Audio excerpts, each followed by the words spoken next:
വയനാട്ടിൽ കാട്ടാനയുടെ ആക്രമണത്തിൽ ട്രാക്ടർ ഡ്രൈവറായ പനച്ചിയിൽ അജി കൊല്ലപ്പെട്ടു. സംഭവത്തിൽ വയനാട് പ്രതിഷേധം 3 മണിക്കൂർ പിന്നിടുകയാണ്. കർണാടക റേഡിയോ കോളർ ഘടിപ്പിച്ച കാട്ടാനയാണ് ആക്രമിച്ചത്. കൊല്ലപ്പെട്ട അജിയുടെ മൃതദേഹവുമായി റോഡിലിറങ്ങി പ്രതിഷേധിച്ച നാട്ടുകാർ ഇപ്പോൾ സബ് കളക്ടർ ഓഫീസിന് മുന്നിലും പ്രതിഷേധിക്കുകയാണ്. വിവരങ്ങളും വിശദാംശങ്ങളുമായി ഞങ്ങളുടെ പ്രതിനിധി ഷിബു ചേരുന്നു. ഷിബു, ഇതും കോളർ ഘടിപ്പിച്ച കാട്ടാനയാണ്. ഒരാളുടെ ജീവൻ കൂടി കവരുന്നു. സംഭവത്തെക്കുറിച്ചും അവിടെ തുടരുന്ന പ്രതിഷേധങ്ങളെ സംബന്ധിച്ചു സമരം ഇപ്പോൾ ഒരു പുതിയ വഴിത്തിരിവിൽ എത്തിയിരിക്കുകയാണ്. അതായത് മൃതദേഹം മാനന്തവാടി നഗരത്തിൽ നിന്നും ഗാന്ധി പാർക്കിൽ നിന്നും മൃതദേഹം വഹിച്ചുകൊണ്ടുള്ള ആംബുലൻസ് പ്രതിഷേധക്കാർ ഇപ്പോൾ മാനന്തവാടി സബ് കളക്ടർ ഓഫീസിൽ എത്തിച്ചിരിക്കുകയാണ്. മാനന്തവാടി സബ് കളക്ടർ ഓഫീസിലാണ് ഇപ്പോൾ മൃതദേഹമുള്ളത്. മാനന്തവാടി സബ് കളക്ടർ ഓഫീസിൽ ചർച്ച നടക്കുന്നുണ്ടായിരുന്നു. ഉദ്യോഗസ്ഥരും ജനപ്രതിനിധികളും വനംവകുപ്പ് ഉദ്യോഗസ്ഥരും കളക്ടറും ഒക്കെ ചർച്ച നടക്കുന്നുണ്ടായിരുന്നു.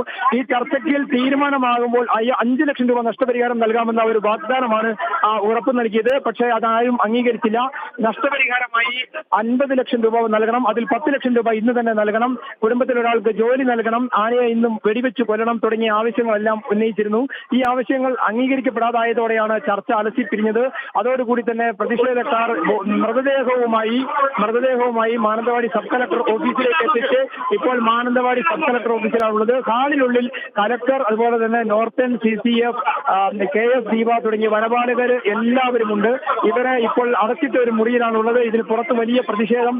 അവരെ തുറന്നുവിടാൻ അനുവദിക്കില്ല എന്ന് പറഞ്ഞുകൊണ്ടുള്ള ഒരു സമരമാണ് നടന്നുകൊണ്ടിരിക്കുന്നത്. ഈ കളക്ടർ രേണുകയെ അടക്കമുള്ളവരെ തടയുന്ന സാഹചര്യം ഉണ്ടായി. അവരെ ആ സംഭവ വികാസങ്ങളെയും സമര പ്രക്രിയകളെയും സംബന്ധിച്ചൊന്ന് പറഞ്ഞാൽ. ഇപ്പോൾ ചർച്ച നടത്തിക്കൊണ്ടിരിക്കുന്ന ഓഫീസിന് പുറത്ത് വലിയ പ്രതിഷേധം നടക്കാണ്. കലക്ടർ അടക്കമുള്ള എല്ലാവരെയും ബന്ദിയാക്കിയത് പോലെയാണ് ഇപ്പോൾ നിലവിലുള്ളത്. അതായത് ചർച്ച നടക്കുന്ന കോൺഫറൻസ് ഹാളിന് പുറത്ത് വലിയൊരു ജനാവലിയാണ് പ്രതിഷേധവുമായി ഉള്ളത്. വലിയ പോലീസും ഇവരെ എത്തിയിട്ടുണ്ട്. സബ് കളക്ടർ ഓഫീസ് വളയം ചെയ്തതാണ് ജനങ്ങൾ ഇപ്പോൾ പ്രതിഷേധം നടത്തിക്കൊണ്ടിരിക്കുന്നത്. ഇവരെ നേരിടാൻ വലിയ പോലീസ് സന്നാഹം ഇവരെ എത്തിയിട്ടുണ്ടെങ്കിലും ഇതുവരെ പരിഹാരം ആയിട്ടില്ല. നേരത്തെ ഒരു പരിഹാര നടപടി നിശ്ചയിച്ചെങ്കിലും ജനങ്ങൾ അംഗീകരിച്ചില്ല.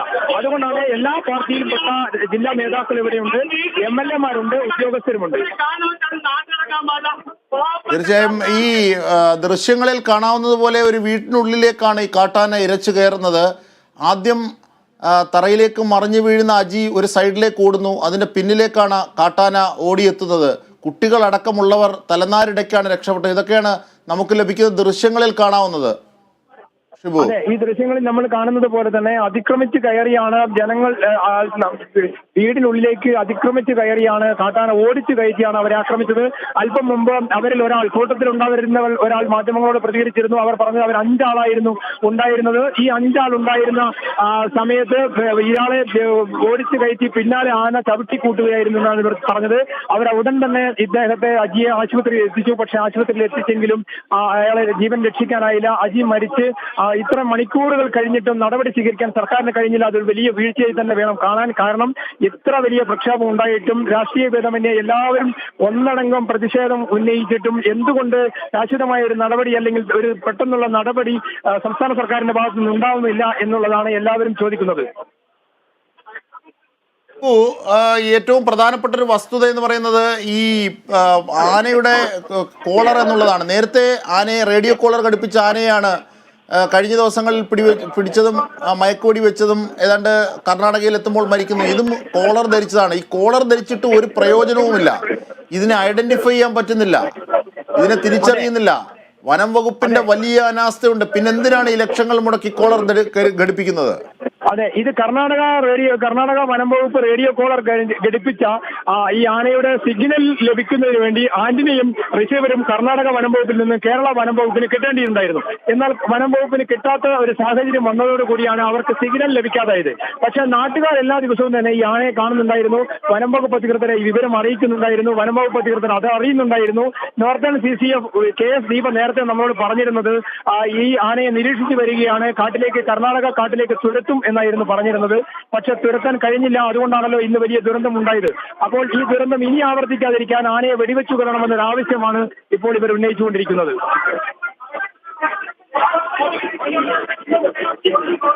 തീർച്ചയായും ഷിബു, ഒരുപക്ഷെ വളരെ ദാരുണമായ സംഭവം. ഈ ആനയുടെ ചവിട്ടേറ്റ്, കാരണം അതിന് തൊട്ട് മുമ്പുള്ള ദൃശ്യങ്ങളൊക്കെ CCTV-യിൽ നമുക്ക് കാണാം. കാരണം ആദ്യം മതിൽ ചാടുന്ന ഒരു ചുവന്ന ലുങ്കി ഉടുത്ത ആളാണ് അജി. ആ അജിയാണ് ഒരു സൈഡിലേക്ക് ആന കൊണ്ടുപോകുന്നതും ചവിട്ടി മെതിക്കുന്നതുമായി നാം കാണുന്നത്. ഈ ചവിട്ടേറ്റാണ് അജി മരിക്കുന്നത് അല്ലേ? അതെ, ആനയുടെ ചവിട്ടേറ്റും കുത്തേറ്റുമാണ് മരിച്ചത്. ഇതൊരു മോഴയാനയാണ്. അതായത് നേരത്തെ വനംവകുപ്പ് അധികൃതർ അറിയിച്ച അനുസരിച്ചാണെങ്കിൽ അതൊരു മോഴയാനയാണ്. ഈ ആനയുടെ കുത്തേറ്റും ചവിട്ടേറ്റുമാണ് ആക്കി മരിച്ചത്. മറ്റ് 4 പേർ കൂടി ഈ കൂടെ സമയത്ത് ഉണ്ടായിരുന്നു. മറ്റവരെല്ലാവരും ഓടി രക്ഷപ്പെടുകയാണ്. അജിയെ രക്ഷപ്പെടുത്താൻ ശ്രമിക്കുകയും ചെയ്തിരുന്നു എന്നാണ് അവർ നേരത്തെ പറഞ്ഞത്. അങ്ങനെ ശ്രമിക്കുന്നതിനിടെ അജി ദാരുണമായി ആക്രമിക്കപ്പെട്ടു. അജിയെ ഉടൻ തന്നെ ആശുപത്രിയിൽ എത്തിച്ചു. അജി പിന്നീട് മരണപ്പെട്ടു. മരണത്തിന് ശേഷം ആദ്യം മൃതദേഹം ആശുപത്രി മോർച്ചറിയിൽ ചെയ്ത വിഭാഗത്തിൽ നിന്നും എടുത്തുകൊണ്ടുവന്ന് പ്രതിഷേധക്കാർ ഗാന്ധി പാർക്കിൽ സമരം നടത്തി. ഗാന്ധി പാർക്കിലെ സമരത്തിനൊടുവിൽ ഇപ്പോൾ ഫലം കാണാതെ വന്നതോടെയാണ് ചർച്ച നടക്കുന്ന സബ് കളക്ടർ ഓഫീസിലേക്ക് മൃതദേഹം എത്തിച്ചിട്ടുള്ളത്. ഈ ഷിബു, ഈ അജിയെ ചവിട്ടി കൊന്നതിന് ശേഷം ഈ മോഴയാന എങ്ങോട്ടേക്കാണ് പോയത്? ഇല്ല, ഇപ്പോഴും ഈ ആന ആ സ്ഥലത്ത് തന്നെ ഉണ്ട് എന്നാണ് അവിടുത്തെ പ്രദേശവാസികൾ പറയുന്നത്. ഈ ബാക്കിയുള്ളവരൊക്കെ മതിൽ ചാടി രക്ഷപ്പെട്ടിരുന്ന ബാക്കിയുള്ളവരൊക്കെ തലനാരിടയ്ക്കാണ് രക്ഷപ്പെട്ടതല്ലേ? സബ് കളക്ടർ ഓഫീസിന് മുന്നിൽ ഒരു ചെറിയ സംഘർഷം നടക്കുകയാണ്. തീർച്ചയായും ആ സംഘർഷത്തിന്റെ വിവരങ്ങളും വിശദാംശങ്ങളും കൂടി നൽകിയാൽ ദൃശ്യങ്ങളിൽ കാണാം. വലിയ സംഘർഷമാണ് ഉള്ളത്. അതായത് ഇത്രയും നേരം സമാധാനപരമായി നടന്നിരുന്ന ഒരു സമരം സംഘർഷത്തിലേക്ക് നീങ്ങുകയാണ്. കൂടുതൽ പോലീസ് ഇവിടെ എത്തിയിട്ടുണ്ട്. സമരക്കാരെ അവർ നേരിടുന്ന. തീർച്ചയായും ഷിബു, ഏറ്റവും പുതിയ വിവരം എത്തുന്നത് മയക്കുവടി വെക്കാൻ ഉത്തരവിറങ്ങി. അല്പം മുമ്പ് AK ശശീന്ദ്രൻ പറഞ്ഞിരുന്നു മയക്കുവടി വെക്കും, മയക്കുവടി വെക്കുന്നതിലേക്ക് കാര്യങ്ങൾ എത്തിക്കും, ഈ അക്രമാസക്ത ആനയെ മയക്കുവടി വെക്കും എന്ന് ഒക്കെ പറഞ്ഞിരുന്നു. ഇപ്പോഴിതാ ഉത്തരവിറങ്ങിയിരിക്കുന്നു. പ്രതിഷേധക്കാർ അത് അറിയുന്നുണ്ടോ? പോലീസ് ഗോബാക്ക് എന്ന മുദ്രാവാക്യം വിളിച്ചുകൊണ്ട് സബ് കളക്ടർ ഓഫീസിന് മുന്നിൽ ഇപ്പോൾ സമരം നടത്തുകയാണ് ആളുകൾ. കാരണം മന്ത്രി പറയുന്ന ഒരു പ്രഖ്യാപനവും പോലും നടപ്പാകുന്നില്ല എന്നുള്ളതാണ് നമുക്ക് കാണാൻ കഴിയുന്നത്. അതായത് സമരക്കാരെ പോലീസ് നേരിടുകയാണെന്ന് ആരോപിച്ച് ആണ് ഇപ്പോൾ സബ് കളക്ടർ ഓഫീസിൽ സംഘർഷം നടക്കുന്നത്. സബ് കളക്ടർ ഓഫീസിനകത്ത് കോൺഫറൻസ് ഹാളിൽ കലക്ടറും മറ്റ് വനംവകുപ്പ് ഉന്നത ഉദ്യോഗസ്ഥരും ഉള്ളപ്പോൾ തന്നെയാണ് പുറത്ത് 2 സ്ഥലത്തായി സംഘർഷം നടക്കുന്നത്. സബ് കളക്ടർ ഓഫീസിന് മുന്നിലായാണ് ഇപ്പോൾ മൃതദേഹമുള്ളത്. ആ 2 കെട്ടിടങ്ങൾക്ക് ഇടയിലായി ചർച്ച നടക്കുന്ന സ്ഥലത്ത് ആളുകളെ നേരിടുന്നതിനായി കൂടുതൽ പോലീസ് സേന ഇവിടെ എത്തിച്ചിട്ടുണ്ട്. അവിടെയാണ് ഇപ്പോൾ സംഘർഷം നടന്നുകൊണ്ടിരിക്കുന്നത്. തീർച്ചയായും പോലീസ് ഗോ ബാക്ക് വിളിക്കുന്നത് കേൾക്കാം. കാരണം ഈ കളക്ടറുമായി നടത്തുന്ന ചർച്ച ഇപ്പോഴും അജിയുടെ മൃതദേഹവുമായിട്ടാണ് പ്രതിഷേധക്കാർ പുറത്തുള്ളത്. അവരാണ് മുദ്രാവാക്യം വിളിക്കുന്നത് അല്ലേ ഷിബു? അതെ, തീർച്ചയായും അവർ 2 മുദ്രാവാക്യങ്ങളായിരുന്നു. ഇതുവരെ അവരുടെ സഹോദരന് വേണ്ടിയുള്ള ഒരു മുദ്രാവാക്യമായിരുന്നു വിളിച്ചിരുന്നത്.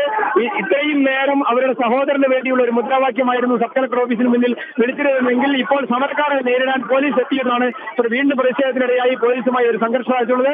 പോലീസ് ഗോ ബാക്ക് എന്ന മുദ്രാവാക്യം വിളിച്ചാണ് പ്രതിഷേധക്കാരും പോലീസും തമ്മിൽ ഇപ്പോൾ സബ് കളക്ടർ ഓഫീസിന് മുന്നിലും സബ് കളക്ടർ ഓഫീസിന്റെ പിന്നിലും, അതായത് ഇപ്പോൾ ചർച്ച നടക്കുന്ന കോൺഫറൻസ് ഹാളിന്റെ കെട്ടിടത്തിന് ഇടയിലുമായുള്ള ഒരു സ്ഥലത്ത് വെച്ച് ഇപ്പോൾ ഒരു സംഘർഷ സാധ്യത ഉടലെടുത്തിട്ടുള്ളത്. ഇത് ഒരു ക്രമസമാധാന പാലനത്തെ തന്നെ ബാധിച്ചിട്ടുണ്ട്. കാരണം വലിയൊരു സംഘർഷത്തിലേക്കാണ് രാവിലെ മുതൽ കാര്യങ്ങൾ നീങ്ങിക്കൊണ്ടിരിക്കുന്നത്. പല തവണ പ്രതീക്ഷിച്ചതിനും അപ്രതീക്ഷിതമായി സമരം പല രീതിയിലേക്ക് വഴിത്തിരിവുകയും ചെയ്യുന്ന സാഹചര്യവും നമ്മൾ കണ്ടിരുന്നു. തീർച്ചയായും ഈ മൃതദേഹവും വഹിച്ചുകൊണ്ടുള്ള വിലാപയാത്ര അത് അക്രമാസക്തമാകുന്നു. പ്രതിഷേധം ഉയരുന്നു, ചർച്ചകൾ നടക്കുന്നു. ചർച്ച നടക്കുന്ന പുറത്ത് ജില്ലാ കളക്ടറുമായി ചർച്ച നടക്കുന്ന കളക്ടറേറ്റിന് പുറത്ത് ജനം തടിച്ചുകൂടി പോലീസിന് ഗോ ബാക്ക് വിളിക്കുന്ന സാഹചര്യം. ഒപ്പം ഏറ്റവും പ്രധാനപ്പെട്ട ചില കാര്യങ്ങളുണ്ട്. ഈ 5 ലക്ഷം രൂപ സർക്കാർ പ്രഖ്യാപിച്ചു, മറ്റ് ആനുകൂല്യങ്ങളും ഒക്കെ ദ്രുതഗതിയിൽ പ്രഖ്യാപിച്ചു ഈ ചർച്ചയിൽ. പക്ഷെ അതൊന്നും ഈ പ്രതിഷേധക്കാർ ചെവികൊള്ളുന്ന മട്ടില്ല അല്ലേ ഷിബു? എന്താണ് ഇവിടെ ആവശ്യം? ഇതിനു മുൻപ് ഇങ്ങനെ പല സംഘർഷങ്ങളും സംവിധാനങ്ങളും ഉണ്ടായ സമയത്ത് ചില പ്രഖ്യാപനങ്ങൾ നടത്തിയിരുന്നു. പിന്നീട് അതൊന്നും പ്രാവർത്തികമാവാത്തൊരു കാഴ്ചയാണ് വയനാട്ടിൽ കണ്ടത്. ഈ ഒരു അനുഭവം ഉള്ളത് കൊണ്ടാണ് ഇപ്പോൾ ജനങ്ങൾ ഈ പ്രതിഷേധം നടത്തുന്നത്. കാരണം അവർക്കറിയാം ഈ പ്രഖ്യാപനങ്ങൾ ശമിപ്പിക്കാൻ വേണ്ടി, അതായത് ഇത് ഇങ്ങനെയുള്ള അപകടാവസ്ഥ ഉണ്ടായി കഴിയുമ്പോൾ അത് ശമിപ്പിക്കാൻ വേണ്ടി ചില ഇടപെടലുകൾ ചില താൽക്കാലിക ഇടപെടലുകൾ നടത്തും. എന്നാൽ ഈ ഇടപെടലുകളൊന്നും ശാശ്വതമായ പരിഹാരമല്ല. നഷ്ടപരിഹാര തുക ആർക്കും തന്നെ ലഭിക്കില്ല. പിന്നീട് പ്രഖ്യാപിച്ച തുകയൊക്കെ ചെക്ക് മാത്രമായി വണ്ടിച്ചെക്കായി മാറുന്ന കാഴ്ചകളും കണ്ടിട്ടുണ്ട്. പലർക്കും ജോലി നൽകാമെന്ന് പറഞ്ഞവർക്ക് ആർക്കും ജോലി നൽകിയിട്ടില്ല. അങ്ങനെ പല വാഗ്ദാനങ്ങൾ ലംഘിക്കപ്പെട്ട ഒരു പശ്ചാത്തലവും ചരിത്രവും ഉള്ളതിനാലാണ് ജനങ്ങൾ ഇപ്പോൾ ഇത്രയ്ക്കും ഗൗരവമായി തന്നെ ഈ വിഷയത്തിൽ ഇടപെടുന്നത്. മയക്കുവടി വെച്ചതിന് ശേഷം ഈ മോഴയാനയെ ഇവിടെ എത്തിക്കും, കർണാടക വനത്തിലെത്തിക്കും, അവിടെ തുറന്നു വിടുമെന്നാണ് ഇപ്പോഴത്തെ തീരുമാനം. ഷിബു, അതെ, മയക്കുവെടി വെച്ചാൽ കർണാടക വനമേഖലയോട് ചേർന്ന ഭാഗം തന്നെയാണിത്. അതുകൊണ്ട് തന്നെ മയക്കുവെടി വെച്ചാൽ ആനയെ കർണാടകത്തിലേക്ക് കടത്താൻ ഏറ്റവും എളുപ്പമുണ്ട്. പക്ഷേ ഏത് രീതിയിൽ ഇനി ഈ ദൗത്യം നിർവഹിക്കുമെന്ന് അറിയില്ല. ഒന്ന്, നോർത്ത് വയനാട് DFO ഇപ്പോൾ അവധിയിലാണ് ഉള്ളത്. ചുമതലയുള്ള എല്ലാ വനംവകുപ്പ് ഉദ്യോഗസ്ഥരും തന്നെ മാനസികമായി പലരും തളർന്നിരിക്കുന്നു. കാരണം ദിവസവും ഈ സംഘർഷ സാധ്യതകളും ദിവസവും മനുഷ്യനും വന്യമൃഗങ്ങളും തമ്മിലുള്ള സംഘർഷം വർദ്ധിക്കുന്നു, അനിഷ്ട സംഭവങ്ങൾ വർദ്ധിക്കുന്നു. ഈ സാഹചര്യത്തിൽ അവർക്ക് ഏത് രീതിയിൽ ഈ ദൗത്യം പുതിയതായി ഇന്ന് ചെയ്യും. കാരണം തണ്ണീർക്കൊമ്പൻ ചെരിഞ്ഞതോടുകൂടി പുതിയ വിവാദം ഉടലെടുത്തിരുന്നു. അതുകൊണ്ട് തണ്ണീർക്കൊമ്പൻ അന്ന് ചെരിഞ്ഞതയെ തുടർന്നുള്ള വിവാദങ്ങൾ ഇപ്പോഴും കെട്ടടങ്ങിയിട്ടില്ല. 5 അംഗ സമിതിയുടെ അന്വേഷണം ഇപ്പോൾ നടക്കുന്നുണ്ട്.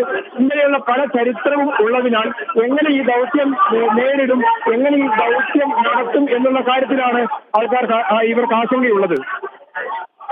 തീർച്ചയായും ഇപ്പോഴും പ്രതിഷേധം അതിശക്തമായി തുടരുകയാണ്. പ്രതിഷേധക്കാർ പോലീസിന് നേരെ കൂടി തിരിയുന്ന സാഹചര്യമുണ്ട്. അതിസംഘർഷമാണ് വയനാട്ടിൽ ഇപ്പോൾ നടക്കുന്നത്. ആനയുടെ ചവിട്ടേറ്റ് ഒരാൾ മരിച്ച സാഹചര്യത്തിൽ അജിയുടെ മൃതദേഹവുമായിട്ടാണ് വിലാപയാത്രയായി സംഘർഷത്തിലേക്ക് സമരക്കാർ നീങ്ങുന്നത്. കളക്ടറുമായി നടത്തിയ ചർച്ചയിൽ നിരവധി ഉപാധികൾ രൂപപ്പെട്ടുവെങ്കിലും അതിലൊന്നും തൃപ്തികരമാകുന്ന സാഹചര്യമില്ല. ഇപ്പോഴിതാ മയക്കുവെടി വെക്കും എന്നാണ് ഏറ്റവും പുതിയതായി അതിൻ്റെ ഉത്തരവാണ് ഇറങ്ങിയിരിക്കുന്നത്.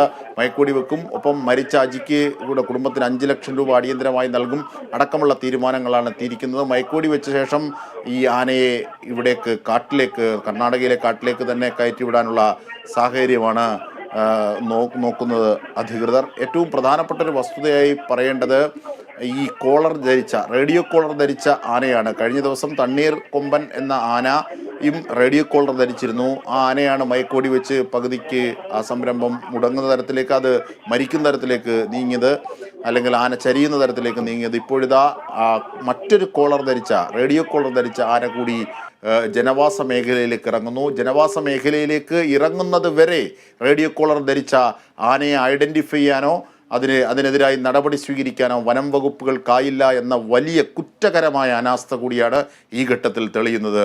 അതാണ് ഏറ്റവും പ്രാമുഖ്യത്തോടു കൂടി അധികൃത അനാസ്ഥയായി ചൂണ്ടിക്കാണിക്കുന്നത്. എന്തായാലും വലിയ പ്രതിഷേധമാണ് വയനാട്ടിൽ നടക്കുന്നത്. കളക്ടറെയും മറ്റ് സംവിധാനങ്ങളെയും ഒക്കെ ബന്ദികളാക്കുന്ന രീതിയിലുള്ള പ്രതിഷേധമാണ് നടക്കുന്നത്. അജിയുടെ മൃതദേഹം സംസ്കരിക്കാതെ മൃതദേഹവുമായിട്ടാണ് പ്രതിഷേധം പുരോഗമിക്കുന്നത്. ഏറ്റവും പ്രധാനപ്പെട്ട മറ്റൊരു വസ്തുത എന്നത് കളക്ടറെ അടക്കമുള്ളവരെ ബന്ദിയാക്കിക്കൊണ്ടുള്ള പ്രതിഷേധമാണ് ഇപ്പോൾ നടക്കുന്നത്. പോലീസിനെതിരെയും മുദ്രാവാക്യം വിളിക്കുന്നു. പോലീസ് ഗോ ബാക്ക് എന്ന മുദ്രാവാക്യം വിളിച്ചുകൊണ്ട് വളരെ സംഘർഷാവസ്ഥയിലാണ്, വളരെ അജിറ്റേറ്റഡായ, വളരെ അഗ്രസീവായി തന്നെയാണ് ജനത നിൽക്കുന്നത്. വയനാട്ടിലെ ദൃശ്യങ്ങൾ കൂടിയാണ് നാം കാണുന്നത്. ഒപ്പം CCTV ദൃശ്യത്തിൻ്റെ മറുപകുതിയിൽ നാം കാണുന്നത് അജിയെ ചവിട്ടിക്കൊല്ലുന്ന ആനയുടെ പരാക്രമമാണ്. അതിൻ്റെ ദൃശ്യങ്ങൾ കൂടിയാണ്. ഇതിൻ്റെ വിവരങ്ങളും വിശദാംശങ്ങളുമാണ് ഷിബു ഞങ്ങളുടെ പ്രതിനിധി നൽകിയത്. ഷിബു, സംഘർഷാവസ്ഥയുടെ ഏറ്റവും ഒടുവിലത്തെ വിവരങ്ങൾ എന്തൊക്കെയാണ്? ഷിബുവിലേക്ക് എത്താനാകും തുടർന്നുള്ള മണിക്കൂറുകളിൽ എന്നാണ് നാം കരുതുന്നത്. വയനാട്ടിൽ ഒരാളുടെ ജീവനെടുത്ത കാട്ടാനയെ മയക്കുവെടി വെക്കുമെന്ന് വനം മന്ത്രി AK ശശീന്ദ്രൻ നേരത്തെ പറഞ്ഞിരുന്നു. മുത്തങ്ങയിൽ നിന്നുള്ള കുങ്കിയാനകളെ എത്തിക്കും, കർണാടക സഹായം നൽകാൻ അറിയിച്ചിട്ടുണ്ടെന്നും മുഖ്യമന്ത്രി സ്ഥിതിഗതികൾ വിലയിരുത്തുന്നതായും മന്ത്രി AK ശശീന്ദ്രൻ കോഴിക്കോട് പറഞ്ഞു.